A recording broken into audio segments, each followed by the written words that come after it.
you know, to 10 minutes right to reply before we go to questions from the floor. Okay, thank you. I won't go through everything. Obviously, we'll be here all night if we went through every single point. I think some of the key ones, though, is the sort of belief that we've got 4,000 new residents. No new development just accepts just new, what we might term as incomers. There is a redistribution of existing residents quite often. There'll be people who are living with parents, trying to find a home, trying to buy a home. There'd be people splitting up. There'll be people who are bereaved. Households change in that way, and it redistributes across a town. The other point about the local plan, yes, in an ideal world, the plan system would lead development. That is a given, and that's actually a central part of the planning system. Unfortunately, through various political reasons I won't go into at the moment in relation to current government, we don't have a plan system that is delivering. The current plan was produced in 2012. It's 10 years old. It's been found to be completely out of date by the local plan inspector dealing with part 2. So I think that was 2 or 3 years ago, confirmed that it was out of date, dealing with housing requirements that were too low. And to the allegation, we were waiting for Somerset and Mendip to basically change that. This project started when Mendip were in place, and there was no potential that there was going to be a county, the new county. So some of the other points about no affordable for 10 years, that's completely inaccurate. So within 3 years, this development would start delivering houses, and we have to commit to deliver affordable in line with open market. You cannot deliver open market alone. So we're looking at an average of 36 affordable dwellings per year. There was someone mentioned 600 to 700 affordable homes committed in the town. I don't know where that figure's come from. I'll have to look that up later. But my calculations are that we're looking at a figure, the committed figure, when you add all of the sites together that have planning permission, is more like 250. And we've got to remember that that 250 is split 80% rental and 20% intermediate. So there's a lot of talk about, oh, these houses might not be cheap enough to buy. What we're going to do is, there's been so many numbers that have been passed around tonight that between us up here, we will try and find out exactly where all the data sets come from. All you people here, we've got your email addresses. We will send basically what we find out to everybody so that there is no ambiguity. That would be great. Just one point on that, though. The most needed affordable housing is rental. A lot of people get fixated on how much a house is going to cost, but it's rental and social rent, of which there'll be 408 of those units. They are broadly 50% market rate. They are the most affordable product. And so obviously that's a big benefit. And going back to the CLT's position, love to work with the CLT. Got in touch with them some years ago.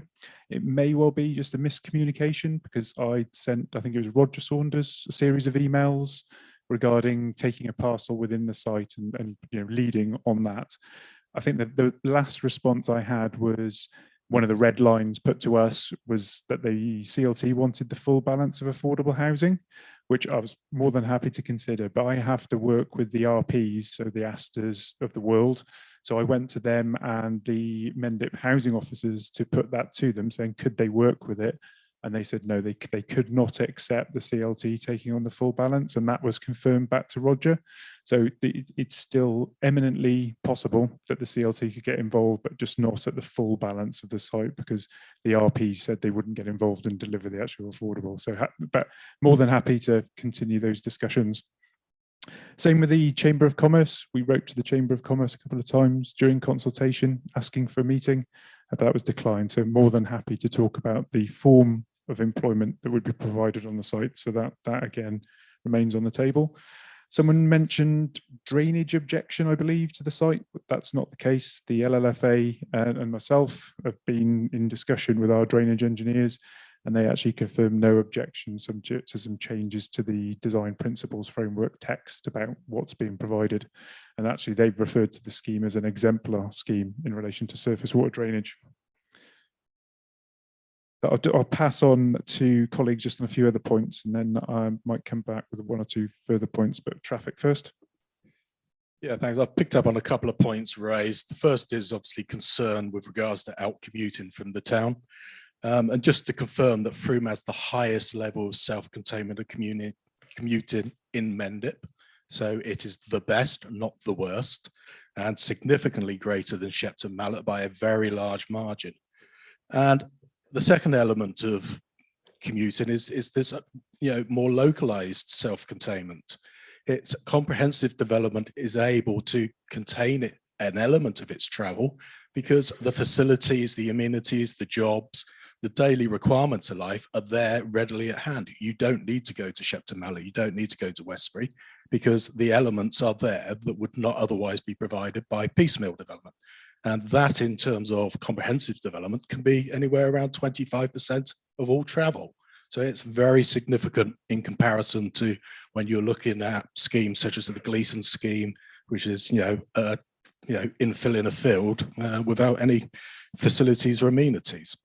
Another point picked up was on employment types. And in terms of I think the point being made there was, is it what Frome needs? And this scheme includes significant work hubs, flexible working arrangements that small businesses such as mine need in terms of being able to take on small office space for 2-3 people. And we have those scattered across the scheme. We have them in the northeast, the northwest corner. We have them in the hub area, and it would also be within the commercial area. So it's not just all sheds. There's a good mix of employment types within that. And then the final point is regards to the Rod and Down junction, the A362 junction with a bypass and road safety on that. Quite correctly, somebody has raised there was a fatal road traffic accident in the vicinity of it. Just to clarify, it did not happen at the junction, and it was not a turning movement at the junction. It was somebody overtaken to the west of the junction. So we should be careful about when we use information, how we use it and use it correctly. The rate of accidents on the bypass is 5-fold less than the national average. So in terms of million vehicle kilometers traveled, the bypass is in comparative terms a safe road.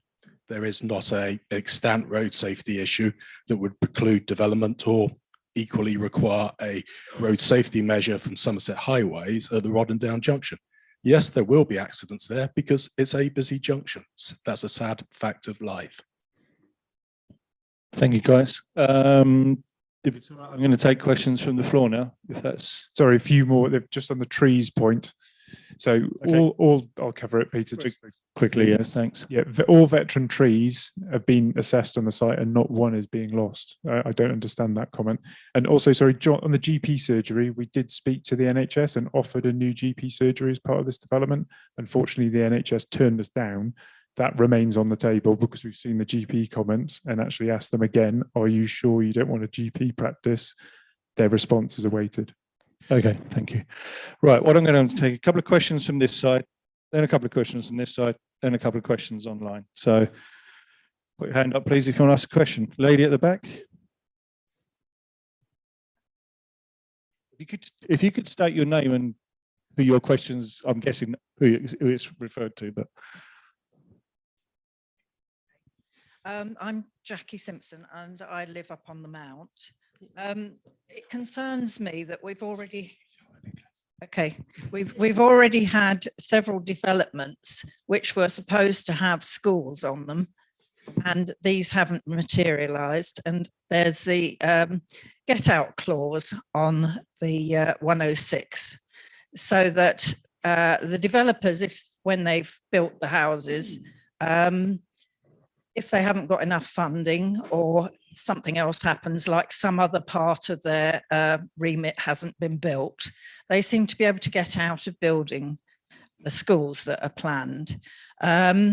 Partly it's probably due to school numbers, child numbers and all sorts of things like this. But if you have a development like Edmund Park, which is totally out of the centre of town, there's children on Edmund Park who were expecting to go to school locally and use their school as a hub for the community, now have to go 2 miles to get to the school at Christchurch.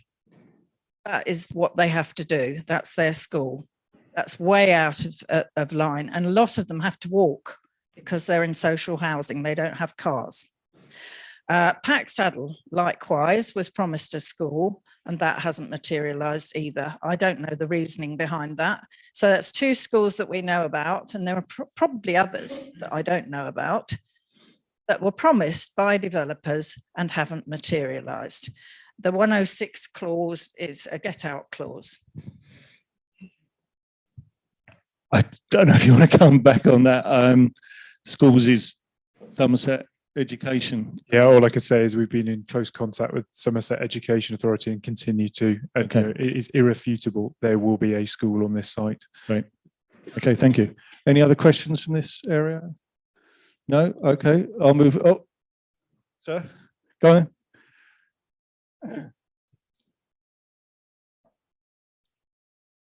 A couple of questions. I'm not happy with the 1 paragraph explainaways for why other areas of town were not suitable, like the north side of town by Commerce Park, where the land is probably less valuable in terms of it being flat. It can't be seen because of the natural hill going up towards Beckington Way.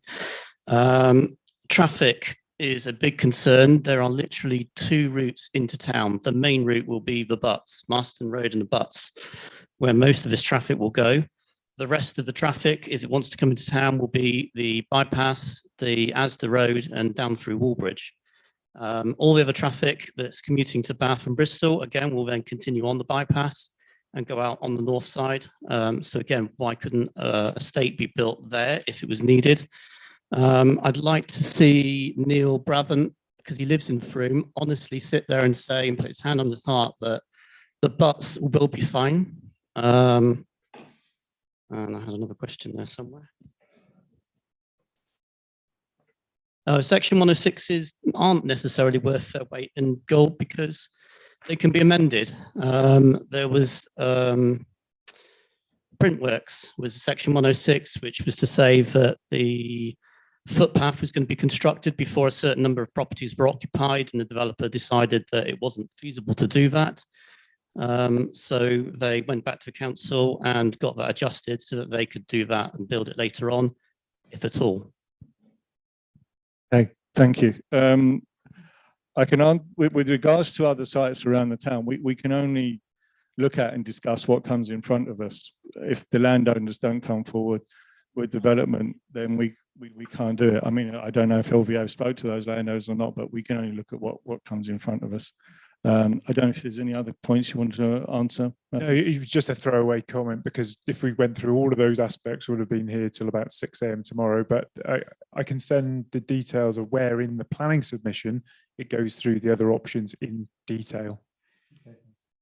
I'll take a couple of questions here. Gentlemen here, put your hand up.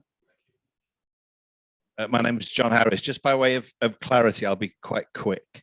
So the point has been raised time and again about nominal shares of the development that will be devoted to affordable housing, and whether that, as happens so often, would then be diminished or cancelled out by this notion of so-called viability. Now, you said that the people making the case for the development that the number of affordable homes would be legally binding. Can you just elaborate slightly on what that means? And then secondly, you very specifically stipulated that there will be 400 homes for social rent. Would that figure be legally binding, or is it just the share that would be so-called affordable that would be legally binding? Yes, the 80-20 split between social rent and intermediate is legally binding. The section 106 is legally binding. You have to apply to a council, and the council have to have good reason to amend it. I've never been involved with a greenfield site that doesn't provide policy compliant affordable housing. If that happened here, I wouldn't be involved with it. It happens regularly on brownfield, such as we've seen at Saxonvale, because of the costs or potential or alleged costs, or I should probably rephrase that, of development. And it's quite common in urban areas such as Bristol. There's often it's reduced, but on greenfield sites, there is no good reason normally to reduce affordable housing. Be a little clearer on the first bit about how the other point was made is that you step away and you sell development rights to the land to other interests. So how is that accountability maintained when you're no longer involved? Section 106 is binding on the land, not on an individual. So whoever buys it must strictly adhere to that. It doesn't suddenly drop away because it's a different person. Thank you. Shane, I will come to you, but can I just see if there's any more members of the public? I know you've got something to say, but I did say that I'd go for the public first, if that's okay. Is there any other members of the public here want to say anything? Madam, if you could use them. I'm Elaine Pugsley. I'm a resident of Dragonfly Close, which is our house is the furthermost house new build in Frome, I think, at the moment. And we've been there since December 18. And we know that we feel like we're on the edge of town. We like that, but we can't always walk into town because of our age. Sometimes we're just not up to it. Most of the time we are. The thought of housing families that are on incredibly low incomes further out than what we are it's appalling. It's unfair, it's cruel. We moved into Frome in 1976. At that time, the Mount was the furthermost point. The people on the Mount were some of the poorest. They were in the top poorest centile in the country, I think, at one time. I might be wrong about that, but with that came an enormous amount of social problems. A shop was built on the Mount, quite near the beginning of was opened on the Mount. It closed down about 2 years after it opened. And then the Mount was without a shop for about 5 years. And, you know, people struggled like mad on the Mount for a long time. And then it started to become a more affordable homes for people to buy when the right to buy started. And it has changed. Its character has changed because there's a higher proportion of home ownership. So if we're going to put people in socially rented housing right outside, even further than the Mount, further than Dragonfly Close, what sort of social engineering are we trying to achieve? Thank you, Elaine. I think the only point to raise is that Dragonfly Close is a good example of piecemeal development, not delivering any infrastructure improvements. That is why a well-planned development will deliver more than just housing. The Dragonfly Close has no real measures other than you've got a car driving it. It was poorly planned in my view. Thank you. Shane, down to you then, sir. Thank you, Chair. Yeah, I'm Councillor Shane Collins, District Councillor for Keyford Ward and County Councillor for Frome East, which obviously is right in the middle of all this. So this application, along with Saxon Vale, will determine the direction for Frome for the next few decades. So I think it's worth starting by just noting and thanking the numerous people and groups who've been working voluntarily on this application and trying to hold back some fairly well-funded developers. This is a highly speculative bid, with the application being outside the local plan. For this reason, and this reason alone, it should be refused. There's lots of talk about housing. At the moment, there's 595 people on the Frome housing waiting list, with just under half looking for one-bedroom flats. We currently have permissions for around 1,260 homes in large developments, of which 362 are, quote, affordable. So there is some affordable social housing coming through in the pipeline, but not nearly enough. Will SGC solve it? Now, if SGC gets permission, likely delivery of affordable homes is around 106 by year 6, which could be around 2030 if it goes ahead next year. a total of 260 by 2036, and the grand total of 510 by 2040. So I would argue the carrot of 500 affordable homes in 18 years' time or 2040 is of so little relevance to today's waiting list. And it's a high price to pay for the stick of vastly increased traffic, CO2 emissions, and air pollution. Traffic, if granted over the next 18 years, SGV will produce 1,700 homes with 5,420 beds for 7,000 people. And that's about a 25% increase in the town's population, with parking for 4,410 cars. Okay, now traffic estimates are just that, estimates, but it is impossible to see how another 4,410 cars will not have a detrimental effect on traffic jams, air pollution, and making cycling harder on fuller roads. And I particularly the question, we saw some of the statistics suggesting at rush hour times on the butts, it would be a 68% increase in traffic.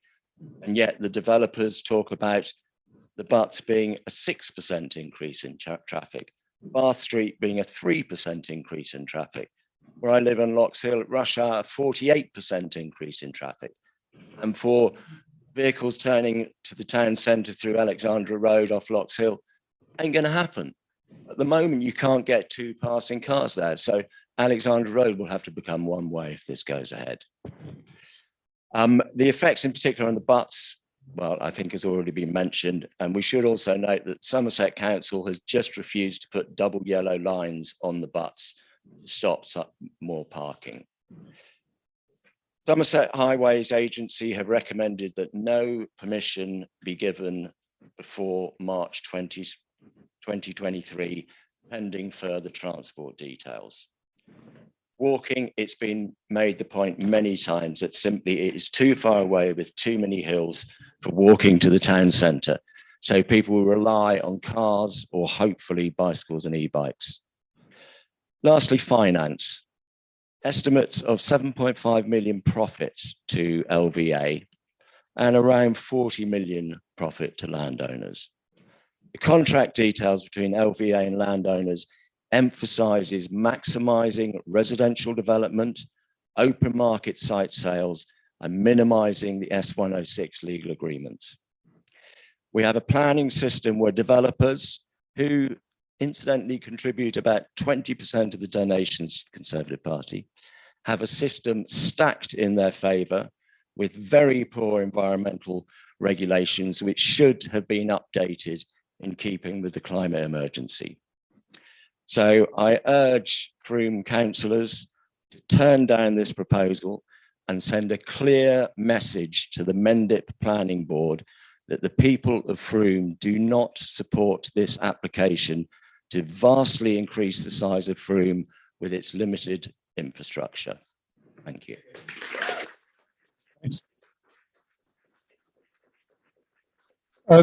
Steve, there is one question online, I think. Yeah, I just want to, on the track, there's been a lot of discussion on traffic that I've seen online and elsewhere. And I think it's another one of those things that we need to try and understand where everyone's getting their data sets from and send everyone a note to try and put some clarity behind actual numbers rather than numbers that just seem to be taken from somewhere. So we're going to go away and do that as well as the other data that I said earlier on. Hello, Janine. So can we just respond to a couple of points made by Councillor Collins there, please? Yes, sure. We got well, it's a point of quite significance that Councillor Collins suggested that Somerset Highways have requested this application. Not. That's correct. Yeah, because Somerset County Council have made their formal consultation response that they do not object to this development, subject to legal agreement. So Somerset are in agreement with the traffic work done and that the residual impacts across Frome are of an acceptable level. Thank you. Yeah. Janine. So just quickly, in respect of the section 106 being legally binding on the land, thank you for clarifying that. But for the purpose of the audience, can you talk about what happens when section 106s are varied, which they can be? In respect of housing numbers, are those exempt from the variations, or can they still be varied at a later date and possibly reduced, removed, altered? And what comfort can you give people? Sorry, what can you clarify the second point about housing numbers? Don't understand So the question. you can vary a 106 Yep. at any point Yes. after it's been done. So housing numbers, are they exempt from variation? No, the permission is up to 1700. You cannot vary those. You can't come in and say, right, we've got 2000. That is a fixed ceiling. Can you reduce them? You can reduce them, yes. So what comfort will you give people that you won't be? Reduce the numbers. Yeah. Of social housing. Okay, of social housing. So, well, they often outlines will be marginally different, but they're usually within about a 5% tolerance of the 1700. So going back to your position about, I've already explained about the viability assessment of if you put an application to amend a section 106, it has to be backed up by evidence that is considered by all parties. That's the process. I've explained that already. So no cost and guarantee that the numbers won't be reduced at a later date with a variation? That has almost never happened in my experience. So an outline, so the outline is planned with a certain number, 1700. So that is the level, but it's in no one's interest to reduce them. Okay, I hear what you're saying. Because proportionately, you can say, oh, well, we've reduced affordable housing, but you've also reduced open market housing. So it's in no one's interest. So that's the answer, I'm afraid. So the predominant question in this room for this whole evening has been the lack of trust in the numbers that have been put forward for social housing. So the one opportunity you have to offer people comfort is something you can't. No one will be able to give that comfort. But actually, if that is something that is a burning desire of the local community, we can consider some sort of restriction that does specify you cannot reduce numbers. Okay. Great, thank you. Is there any more questions? Yeah, hello, Andy Stewart. I want to sort of divert too much from it, but you're talking about data sets a little earlier. One set of data that I'm very confused about is the social housing data, which appears to be being spoken about. There was stuff about need being people who wanted to live in Frome. I don't know where the social housing data actually comes from. Yeah, but yeah, Home Finder, but it's just asking people questions. It's not, as I understand it. So Somerset Home Finder is where people who request somewhere to live, basically, and there's a certain set of criteria that they have to fill in, and those are where we got our numbers from. I don't know where anyone else got their numbers from, but those are where we got our numbers from. All your figures are based on Somerset Home Finder, yeah? They're the official figures.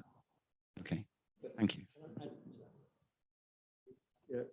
Just to add to that, it doesn't include the people who haven't registered. And we believe there's a really unmet need in Frome for social housing, which people aren't coming forward to register on Home Finders because they see that there's 600 people waiting as well. And they just go into private rented and they live in private rented and suffer as a result. Some suffer as a result in terms of the cost they have to pay. So that is the official figure from Home Finder for those that have registered. It's just about those who haven't registered as well.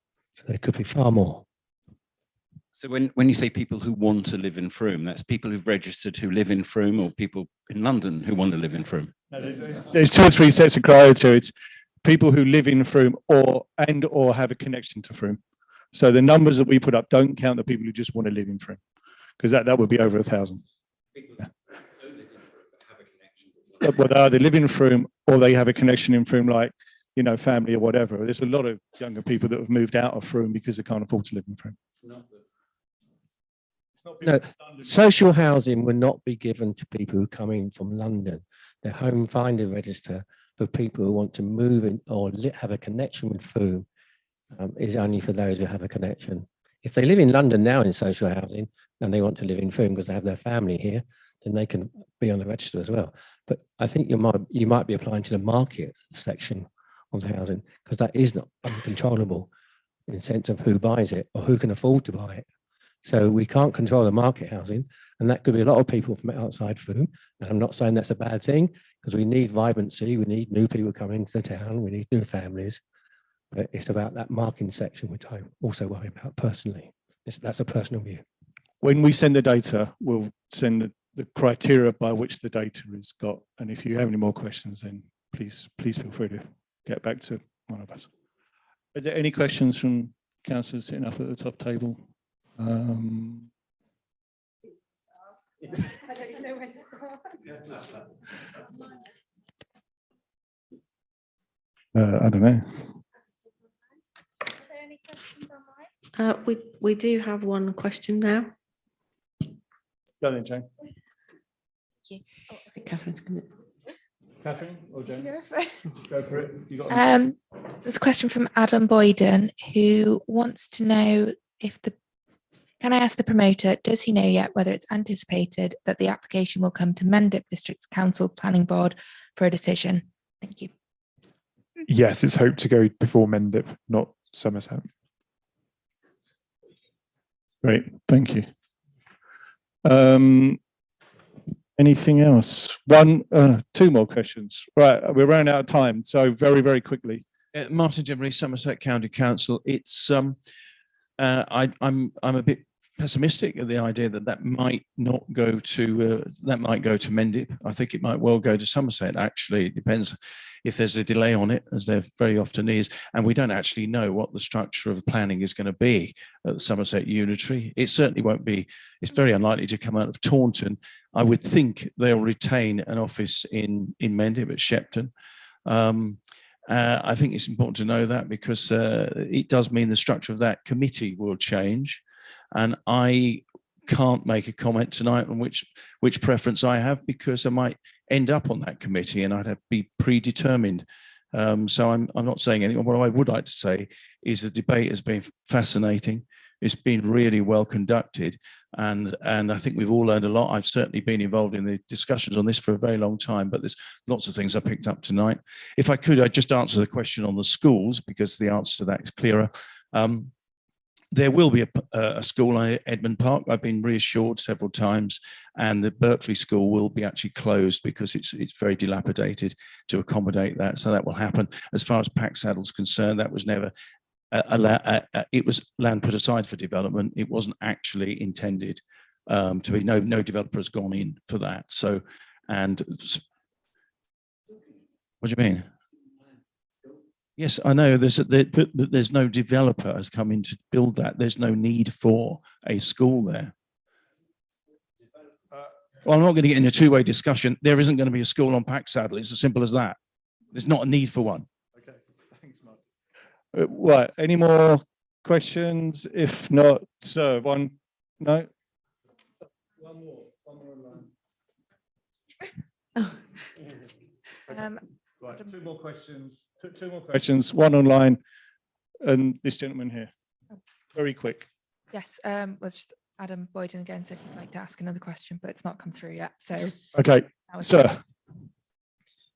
Just add to the A361 between Blatchbridge and Clink. I'm looking at crash map data now, which the plans conveniently omit. In the last 10 years from 2021 previous, there have been 24 accidents which have required emergency service attendants, 2 fatalities, of which 13 have been directly as a result of the junction. So if you are serious about putting this application in, you do need to do something about that junction. All right, thank you very much for that. From a data set. I think that's it. Unless anyone's got anything else, thank everybody for their time and your behaviour.